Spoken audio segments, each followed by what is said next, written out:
ఒక 10 మంది ముస్లిం సోదరుల ఇంటికి, ఒక 10 మంది హిందూ సోదరుల ఇంటికి, ఒక 10 మంది క్రైస్తవ సోదరుల ఇంటికి వెళ్దాం.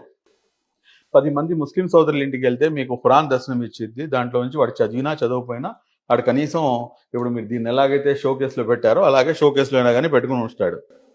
ఓకే, ఒక దాంట్లో నుంచి 50% నమాజ్ ఆచరించే వాళ్ళు మీకు కనిపిస్తారు, 100% కనిపించకపోయినా కానీ.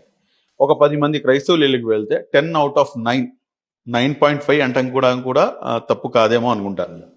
ప్రతి ఆదివారం వస్తే కనుక బైబిల్ తీసుకొని చర్చికి వెళ్తారు. ప్రతి ఒక్కడి ఇంట్లో కూడాను మీకు ఒకటి కాదు, ఒక్కొక్కడికి ఒక్కొక్కటి చొప్పున మీకు అక్కడ బైబిల్ దర్శనం ఇచ్చింది. మీకు దమ్ము ఉంటే, మీకు ధైర్యం ఉంటే, మీ ఇలా చెప్తున్నాను అనేదా భావించి మాగండి. మిమ్మల్ని రెచ్చగొడుతున్నా, లిటరల్లీ రెచ్చగొడుతున్నా. మీకు దమ్ము ఉంటే, మీకు ధైర్యం ఉంటే 10 మంది హిందూ సోదరుల ఇంటికి వెళ్ళి మీరు 10 మందిలో ఎంతమంది ఇళ్లలో మీరు నాకు భగవద్గీత చూపించగలరు చెప్పండి మీరు నాకు. ఇది చాలా ఆలోచించాల్సినటువంటి అంశం ఇది.